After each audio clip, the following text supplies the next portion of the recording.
Good morning. How's everybody doing? Good? Excellent. Well, it's great to be here. I just want to say, first off, thank you to everybody who made it out on a rainy morning here in Stockholm on Friday. So appreciate that. Also, thank you to everybody who's joining us online to watch today's presentation. Today, we're going to be discussing a very unique strategy for Swedish listed companies who want to better access U.S. investors and how you can be public in the United States without having to do SEC registration. So before turning it over to our panelists, I'd also like to say thank you to Cision for hosting us here today in their beautiful offices. But yeah, we'll hear a little bit more from Eric De Basso, CEO of Spotlight Traded Wicket Gaming, as well as an OTCQB traded company in the US. Anders Glumman, CEO of Spotlight Stock Market, and then Magnus Thel, who'll be the moderator from Cision as well.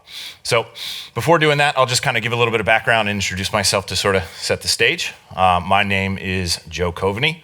I am a vice president on the corporate services team at OTC Markets Group. We are a US-based stock market headquartered in New York City. And really sort of my primary roles and responsibilities are to work with listed companies from the Nordic region to help them increase their visibility and their tradability to US investors. So OTC Markets, our company, we are public on our own stock market, about 700 million market cap, $60 a share, sizable US institutional ownership. And the history of our organization goes back almost 100 years. We used to print stock prices on pink sheets of paper, and then we moved to sort of a telephone-based trading platform, and now to our current version, fully electronic, fully regulated, and connecting U.S. investors to global markets worldwide. So the OTC Markets trades over 12,000 securities from around the world, and we tier those markets into three different stock markets based on risk, size and scope of the company, levels of verified disclosure, things like that. The bottom tier, it's called OTC Pink. Pink, is historically a place where securities that are dark, distressed, bankrupt, penny stocks, shell companies, you name it, they all trade on that market. There's also good companies that trade on the pink market that either A, don't even know they're there, or B, don't understand why they're there. So I like to describe it as sort of the good, the bad, and the ugly, I guess, if you will. There's quite a few Swedish companies that are on there, and we're having dialogue just to sort of educate them on what it means, how it all works, etc. Additionally, the next market that we operate, it's called OTCQB. It's our venture tier market. It's for smaller, more entrepreneurial growth type businesses, that true sort of SME type story. And then the top tier market is called OTCQX. It's our best market. It's where we are traded alongside other global brands like Adidas, Heineken, Roche, BNP Paribas, other sort of large multinational brands. The reason for why foreign companies look to trade on our market is when you think about kind of the US capital markets, everybody knows NASDAQ, everybody knows the New York Stock Exchange, but you also have our organization, OTC Markets Group.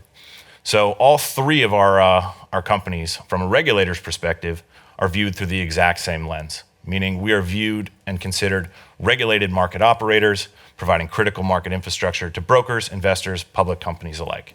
So we operate highly liquid, highly regulated markets. The only difference is we are not a stock exchange by definition. We're a stock market.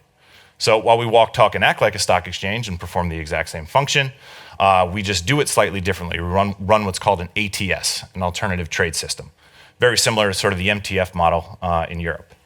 But I tell you this because since we are a market and not an exchange, we get to use a special exemption from the SEC, the US regulator, that's not available to listed companies on New York or NASDAQ. This exemption is called Rule 12G32B.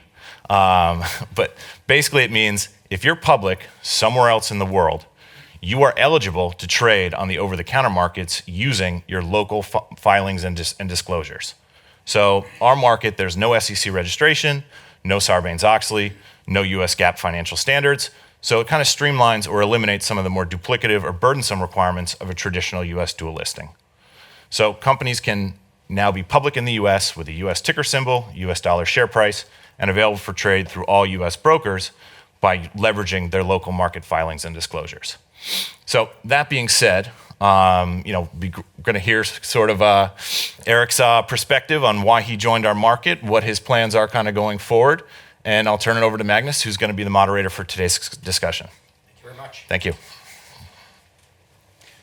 Great introduction there, Joe. Absolutely. So clearly, this is about creating visibility and trading in the United States and beyond, actually. I mean, you have other foreign investors too, I assume, that go through your market. Yep. Yeah, as such.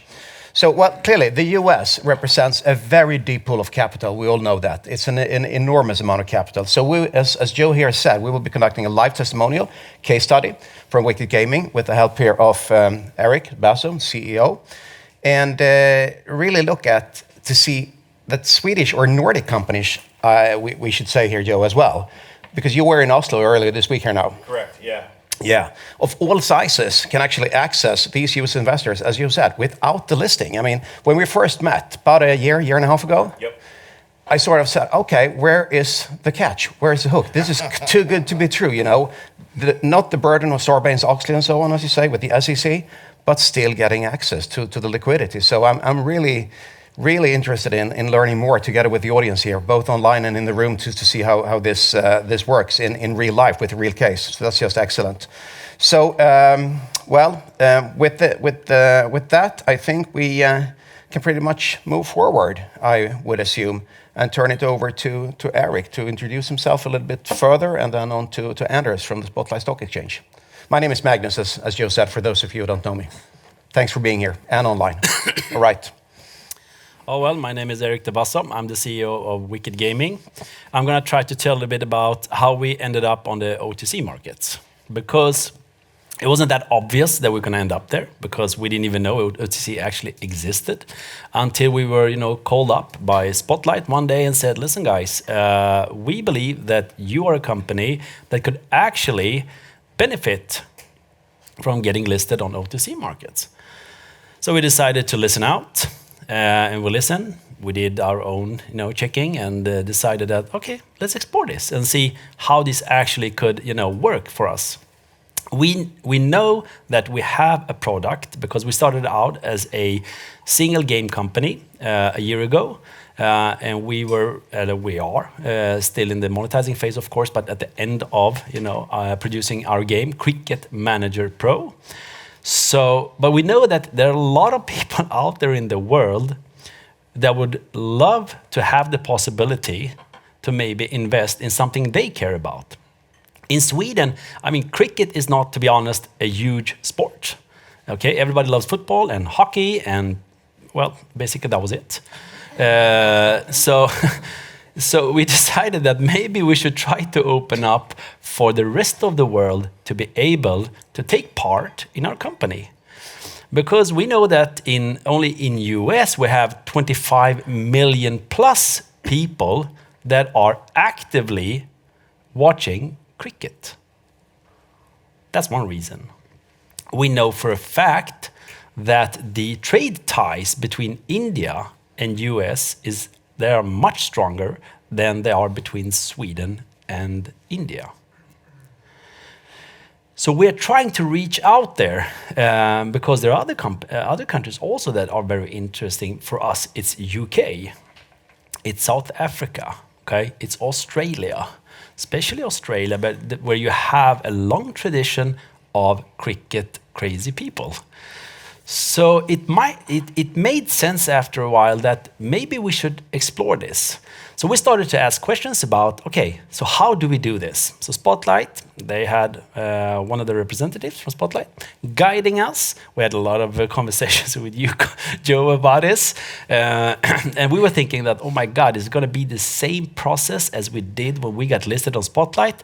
That was a killer. So I was thinking that, oh my God, just another headache. But maybe this could be an easier, smoother way. And actually it was. It was. Since we already had done all the homework by getting listed on Spotlight, then we knew we had like 90% of the answers. So it's quite easy to fulfill all the requirements that was sent to us by Spotlight. So the process was quite fast, actually. I think it took us like, when was it? We did the application maybe in June, July, and we were listed, I think it was like in September. Yep. So the process was way shorter, but there are a lot of new things. There are a lot of new things I didn't even know existed. But, me and our CFO, we were really digging into this, and I think it went pretty well.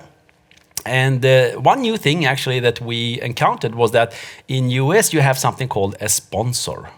You need to have someone that's going to be, I don't know what you call it, market maker or a money maker. And that was a new thing. So what we actually did was that we got in contact with MCAP, Stefan Spath. Really nice guy. I actually met him in real life because I was in Florida on vacation, and I know he lives in Orlando. As I just called him, I said, "Stefan, where the hell are you?" He said, "Well, I'm back home." I said, "Well, you know what? I'm just like an hour away from you. You want a beer?" And that was great. So I went, to Orlando, had a beer with him, and he just outlined everything about what I could expect from being listed on OTC. And having that kind of relationship, of course, it just makes things a little bit, more, you get more, I would say, satisfied because you have a lot of questions, and it's really difficult in the beginning to get all the answers. But Stefan did a fantastic job. I got all the answers I wanted. Then I felt that, okay, this is a good thing for us. But being listed on OTC doesn't necessarily mean from day one that you're going to be reaching every single person in US. Okay, so what you need to do, that's what we have been told, is that we need to start to plan for getting more visibility on the US stock market, especially when it comes to investors and so on. So what we are trying to do right now is try to figure out a plan for how to reach out to potential investors in US during 2023. So you have to do some job by yourself, of course, but we are prepared to do it, and we do get a lot of help, of course, from Joe. So we are actually looking forward for 2023 to see how far we can take this. And there is another reason to why we did this actually, is about risks. The world is as it is right now, okay? It's quite awkward out there. Working on the stock market, you can see things moving up and down every day. But I think that sometimes a company could benefit from having ownership from all over the world.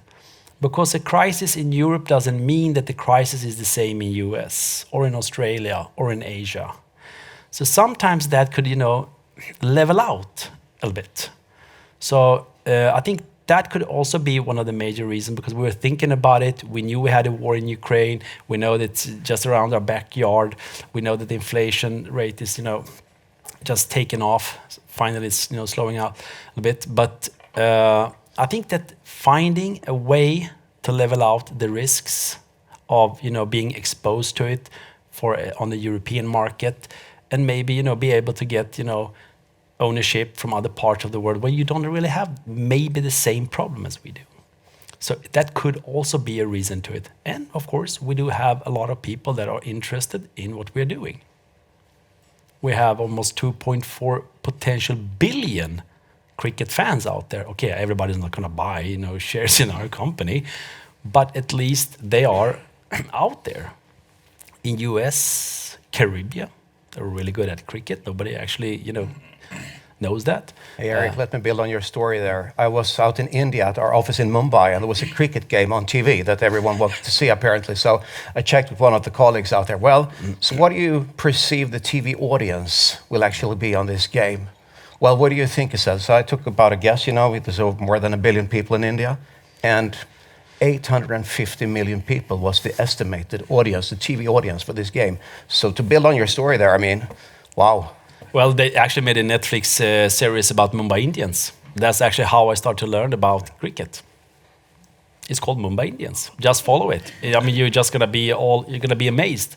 You look at an arena with like 60, 70,000 people, and you were thinking like, maybe it's like baseball or American football or soccer or whatever, but this is cricket and it's massive.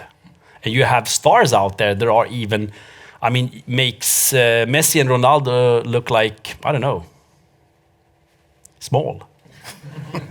Yeah, really, I mean it. I mean, for example, we have Virat Kohli. Okay, he's absolutely the biggest star out there in the cricket world. 275 million followers on social media. 275 million.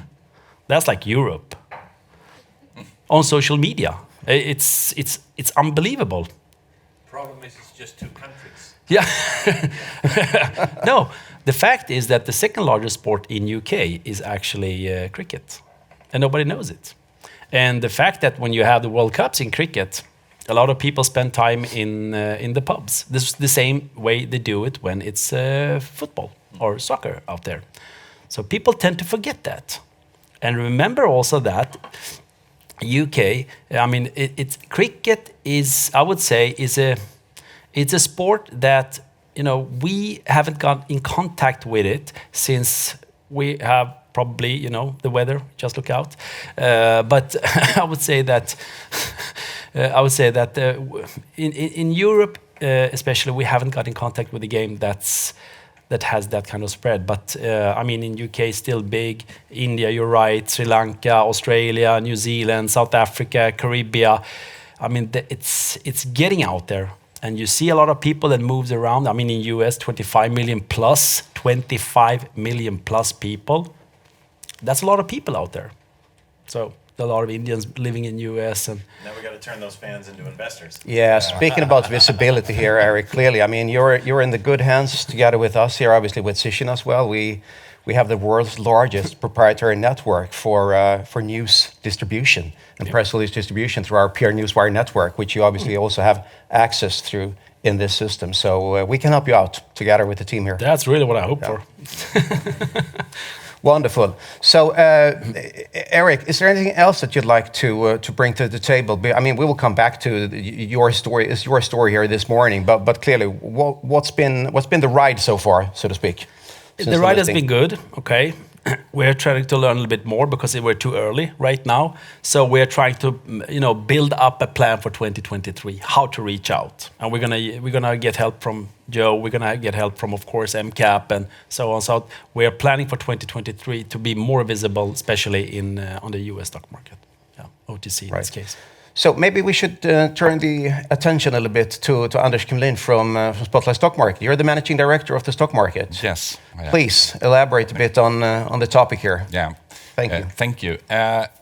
It's very interesting. As Magnus said, I had also the first time that I was told about the OTC market, I said,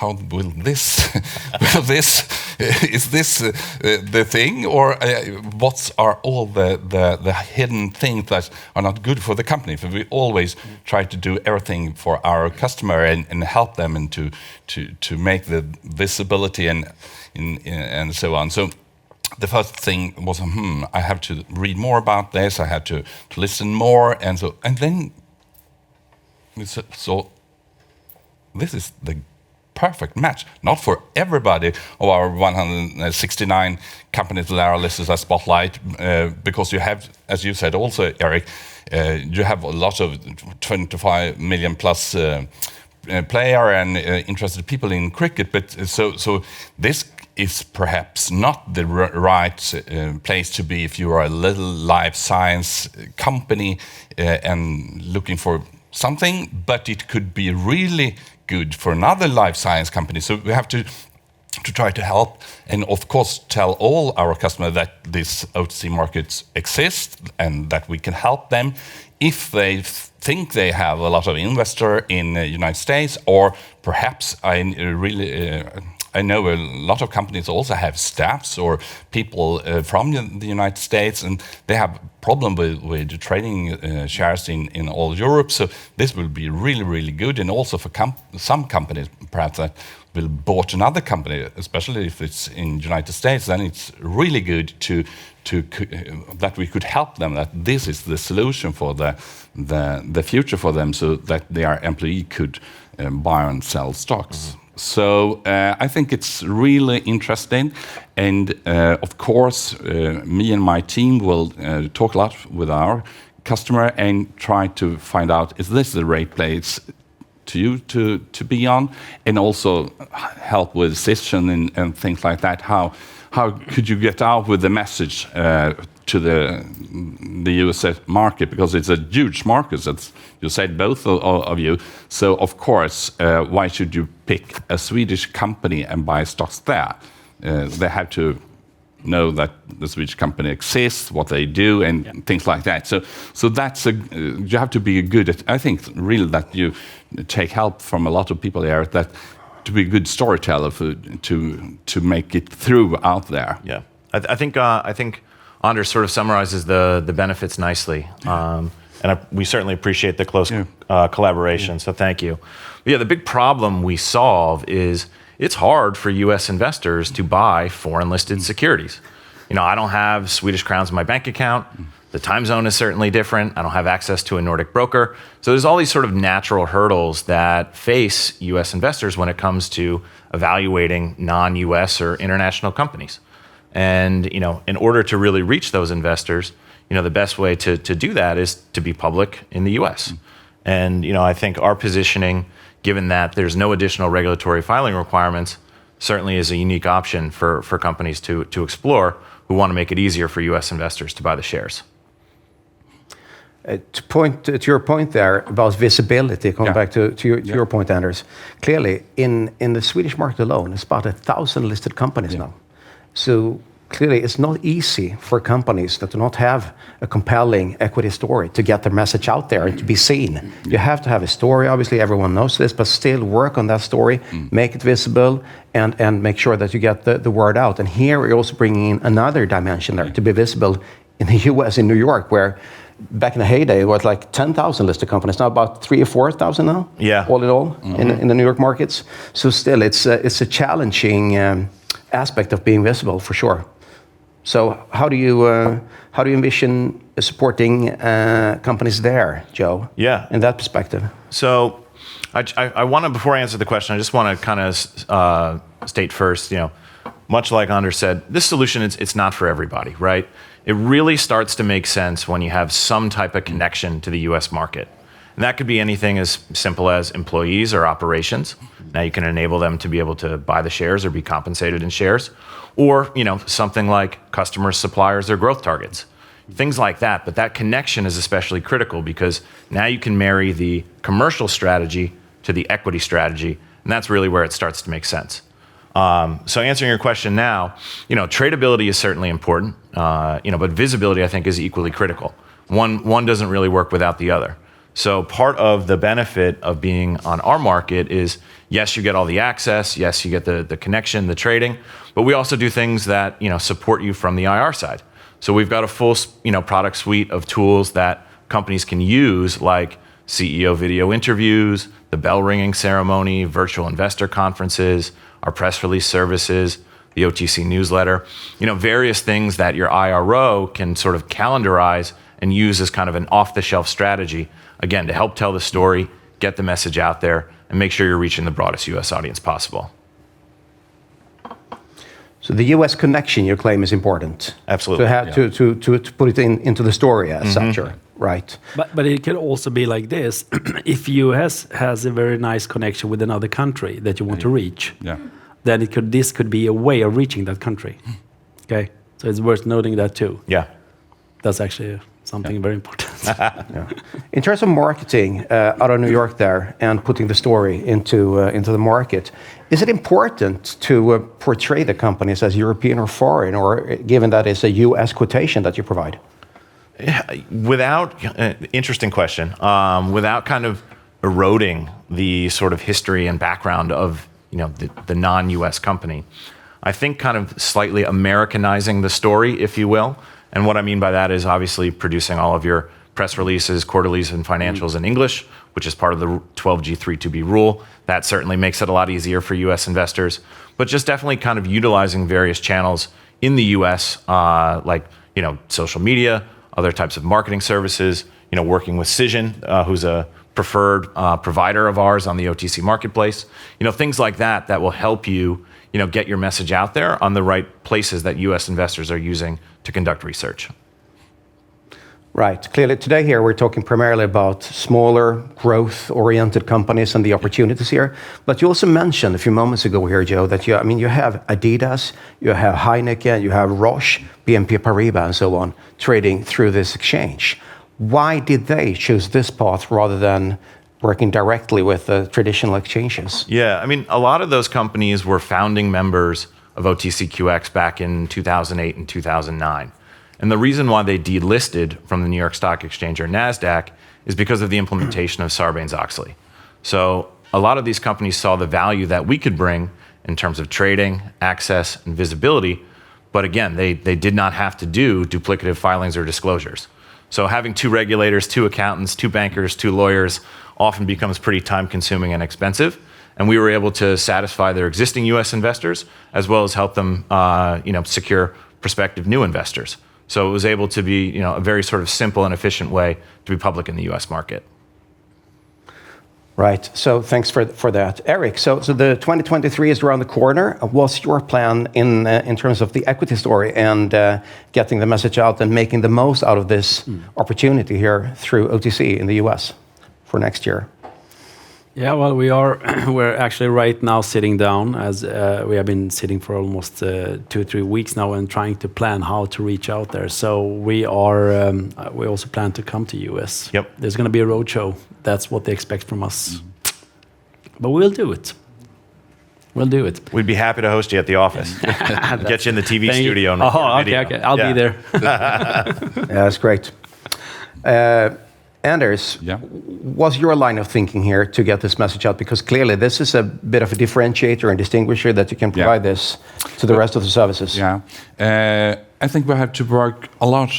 We have to work a lot with the information to our listed company, because a lot of our companies think that if we perhaps move from Spotlight Stock Market to the NASDAQ First North, then everybody in the United States could buy our shares. And we know that, of course, that's not the true story. So we have to that's the first thing we have to do, to tell all the companies that this doesn't solve your problem or you're thinking of getting new investors in the United States. And this is a much better solution for you to be at Spotlight and cooperate with OTC and some other, of course, Cision and other people that could help them bring the story out. So for that, I think that's a really great thing that we have to inform and educate our customer for the couple of 6 to 12 months ahead. So we have started that work for now. Understood. So a couple of key questions here. Joe, how much does it cost to be trading on your exchange there? So this is the best part, right? It's a rather simple process to join. It's a 2-step process. First, you would need to complete an application that gets reviewed by our compliance team. And the application, again, because we're relying on the local market rules and regulations, it's really just a copy and paste of what you have on file with Spotlight or NASDAQ or wherever. So officers, directors, major shareholders, business card detail like that. There's a one-time application fee of $5,000 US paid to OTC Markets. And then the annual fee for OTCQB is about $14,000 US. And the annual fee for OTCQX is $23,000 US. So that's step 1. Step 2, every company that seeks admission must engage an approved OTC sponsor to sort of bring them to market, certify that they meet all the eligibility criteria, and say the company is ready for trading on our marketplace. And the sponsor, Eric used a brokerage firm in the US called MCAP. They're one of the largest market makers on our platform. But we have close to about 100 sponsors in the US, couple in the Nordics, and it's a mixture of sort of banks, brokers, and law firms. And you're free and clear to work with whoever sponsor you'd want. Thank you. So one more question here, Joe. Clearly, the environment after the Russian invasion of Ukraine, February 24th, has been quite dire for IPOs. So we had a marvelous IPO year last year, as you know. And this year it's been like 32, 35, something like that, all in all, at least on the traditional exchanges. So what's the appetite to look for an investment like this? Can it be perceived to some extent as an IPO, but you go to the US, or do you simply just turn on the trading and start breaking up the story? Yeah, it's really the latter. Companies that join our market, it's not an IPO, so you're not going to raise money. It's purely secondary trading. Mm-hmm. So you don't need to issue new shares or create a new class of securities to do this. The best way to sort of think about us is we're like a gateway or an access point for US investors into foreign markets. Mm-hmm. Almost like a US dollar user interface, if you will. So the way the trading works, because we're trading the ordinary share, is orders in the US that originate through our market ultimately end up printing here in Sweden. So US brokers connect in through our platform, and then they ultimately buy the shares from Spotlight. And the shares never leave Sweden, so they'll be held in nominee accounts in Euroclear. Right. Well, it sounds too easy to be true. It's fantastic. But great. Eric, we've been through this a few moments ago regarding the process again, how long time it took and what it was like. And clearly you gave the testimony about this was really easy as such. But much easier than I thought, should we perhaps dig a little bit deeper into when you started it and what was the next step and what your line of thinking was? Because, clearly we have the advantage of listening to a live case that's been through what a lot of companies can do. Spotlight did approach us, and said, guys, maybe you should consider this. We started to dig into it and started trying to understand what this could mean for us. We had a bunch of questions. We had to meet the representative of Spotlight, sit down, and we were comfortable actually that it wasn't the same process as an IPO, because that would be taking a lot of our resources to actually follow up. Since we did the homework, as I mentioned earlier, it was quite easy actually. It was almost like a copy-paste. So the majority of the job was already done. Of course, there are some differences, but they were not that big enough for you to decide that this is going to eat or is going to be so time-consuming, because it wasn't. Of course, sometimes you look at some of the documents and think, okay, do they really need this? Well, they actually do. You just fill it in and just ship it in. So it wasn't that time consuming, actually. It was quite easy to actually, if you have done the IPO and if you have done everything. Okay, I would say one thing though. It was translating everything to English. Yeah. That was time consuming, okay? So the translation actually took a lot of time and effort. But we have excellent translators in Sweden that can do this one for you. So, of course, it costs a little bit money, but it's still not that much that it will give you a reason not to follow through. So we had actually a smooth way in. Of course, we did get a lot of help since we were, one of the first ones from Spotlight to actually do that. But I think that we did learn something, and you guys learned something about how we do. So I think the next company that decides to take this journey is going to have an easy road. Right. So what's your best advice then, based on your experience so far here, that we haven't touched upon? Don't be afraid, because it's not that time consuming, because time usually is a key factor why you say no to something. And it's not going to be a time consuming process. It's a very smooth process, actually. You only need maybe, I would say that half a resource from your office to do this, because everything is already done. Right. That's great. So Anders, coming back to you here as well. In terms of the sizes, if you consider the 167 companies or what you have today on the Spotlight market, what would be suitable for them? Small, big, what's your recommendations here so far? My recommendation is not to look at the size. It's more like, as we said before, does the company have any connection with the US market, or the consumer or employee or something like that? Or is the thing the company does, is that the key thing for the US market? Then it's a perfect match, and then it doesn't matter if it's a small company or a large company. So it's more like find the right company and help them. And Right. of course inform everybody, but of course also we will help all our customers that think this is the thing, but it could probably, I know it isn't the thing for everybody, but of course we will help them and inform them. So it's their decision to take this journey, and of course we will help all our 169 companies. Gotcha. So, having the luxury of having you here today, you've been with SC-banken for like 20 years. 24 years, yes. 24 years before joining stock market, Spotlight Stock Market. So, would you like to give us a bit of a viewpoint or assessment on the current market and trading conditions on an overall basis? No, I have a lot of colleagues at my SEB that are great, better than that than I am. Oh, of course, but still, you have a viewpoint, I would assume. Of course, I have. Yeah, that you'd like to keep for yourself. Yes. All right, gotcha. I actually think that SEB now are approved by correct. OTC as a market maker. Yeah. Yeah, so we've the Nordic sponsors that I mentioned include SEB, which is very exciting, Arctic Securities, Fearnley Securities, a brokerage firm in Norway. There's a law firm in Norway called Raider, and then there's also a European law firm called Karstedt Rosenberg. So we are trying to build out kind of our local representation on the sponsorship side, because these are the people that companies such as yourselves and many others often work with and trust, and it's wonderful to see sort of the partnerships develop. Very good. Do we have any questions in the room here? We have a microphone available. Please, Sven Cikovic, be a microphone for you coming right up. I was just curious to hear how much of your turnover in the stock comes from OTC since you listed there, compared to what you have at Spotlight? Not that much at all right now, but we are planning to use 2023 as the year when we want to take off, because you have to be visible.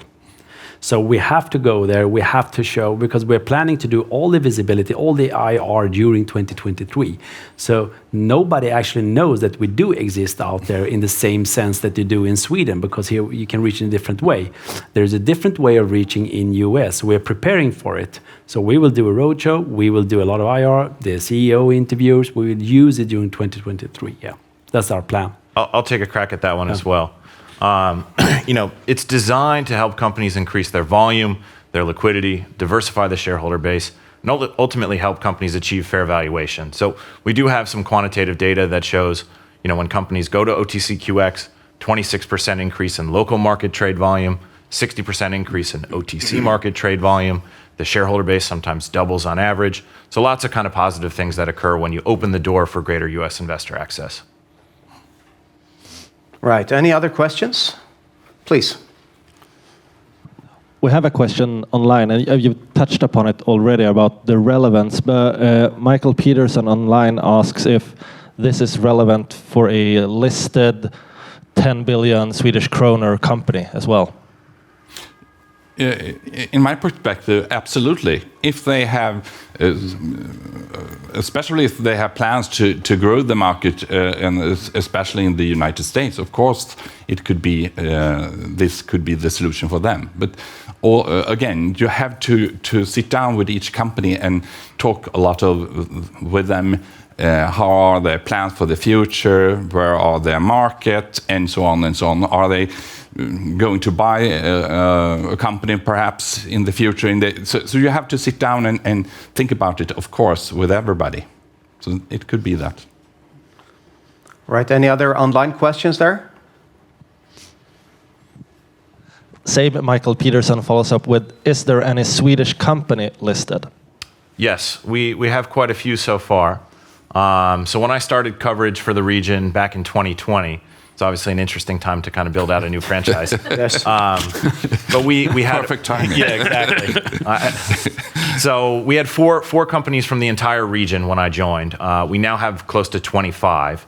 From Sweden, some of the names, Orexo, G5 Entertainment, Wild Networks, Leo Vegas was here before they got acquired by MGM. So there's definitely a roster of Swedish companies, about 10 to 12 altogether. And the rest come from Norway. Still looking for Denmark and Finland if anyone's out there listening. Absolutely. We broadcast this event to all the clients across the Nordics. That's great. I mean, you've been to Oslo, as you said earlier on here. Are there similar lines of thinking in the Norwegian market or in the Danish and the Finnish market that you've seen so far? Or have you seen any differences? In terms of differences, there's really not too many. What excites me the most, and I would say is probably a common thread, is there's so many amazing stories from this region that needs to be heard by the U.S. market. I mean, the Nordics has really taken almost a bleeding edge position in terms of renewables, gaming, biotech, really just unbelievable sort of technologies that are coming to market. And we want to be, the microphone to help you tell that story to U.S. investors. So, more and more U.S. investors, both institutions and retail, I think are paying closer attention to the region and the incredible companies that are coming out of it.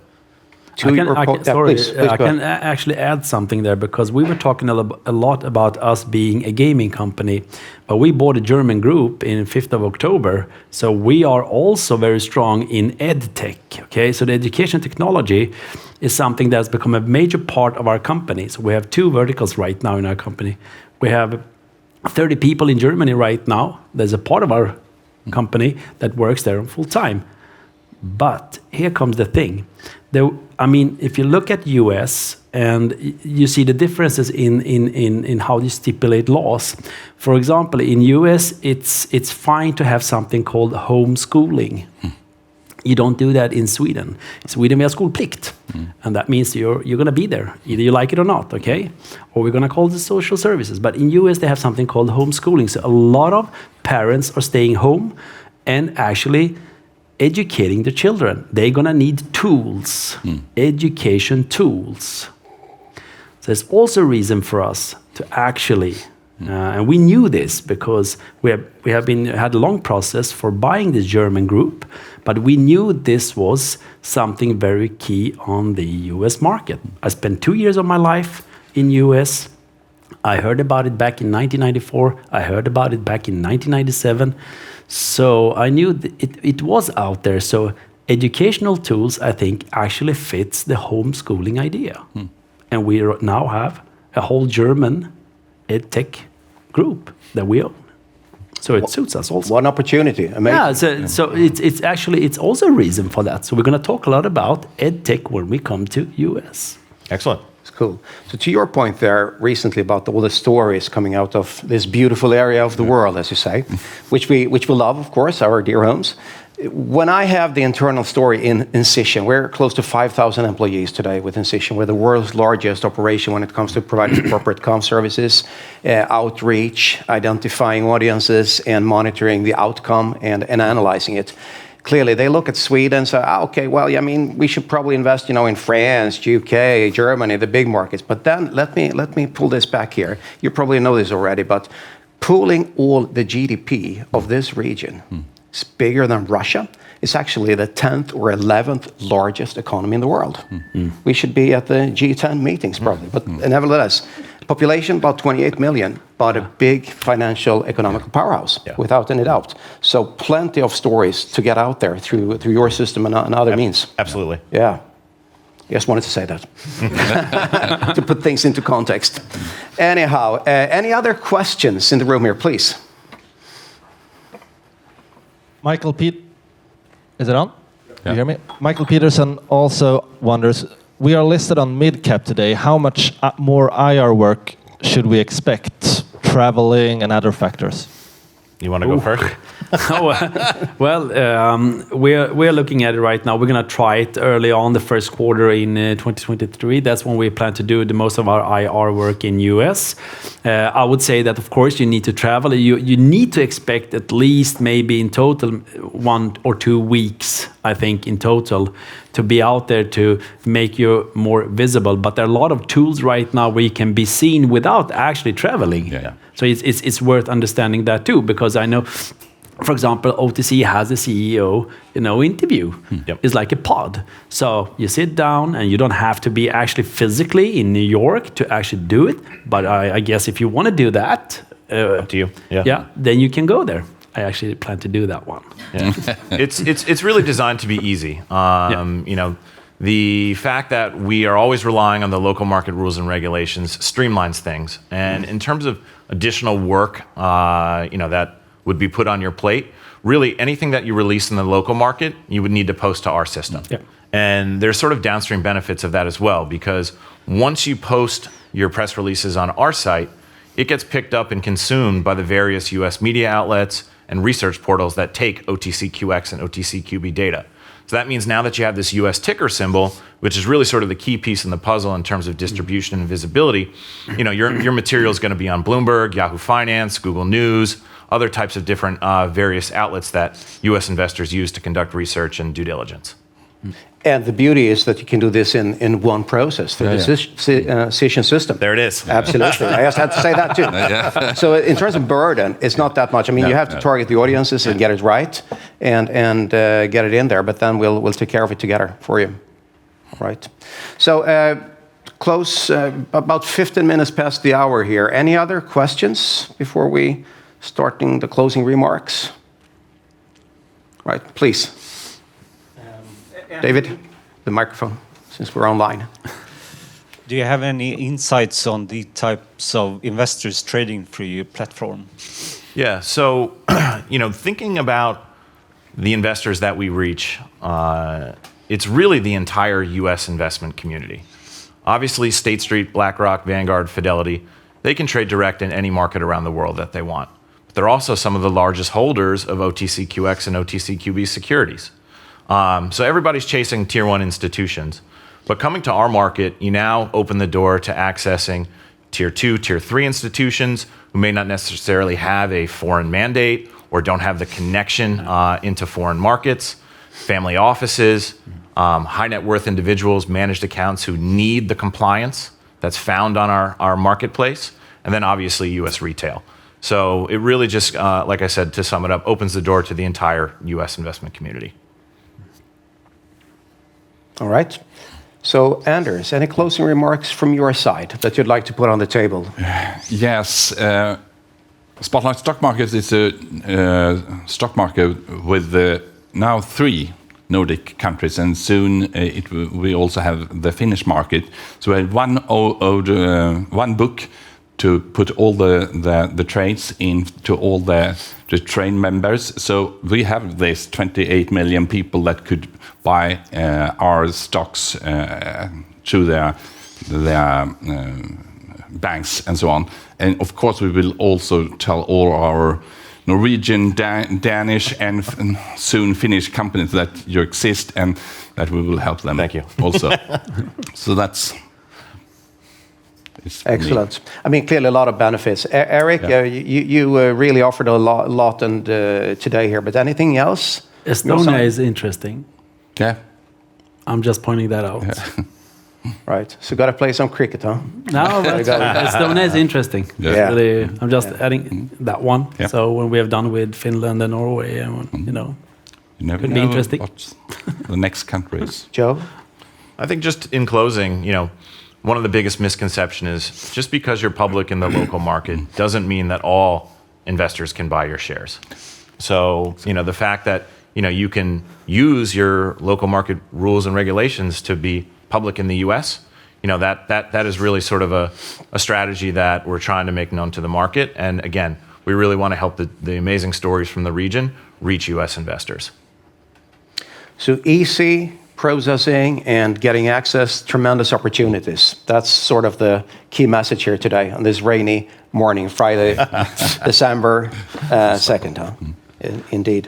Well, thanks a lot for your attention here in this room. Thanks for coming here through the weather, and thanks to all the viewers online. We really appreciate your time.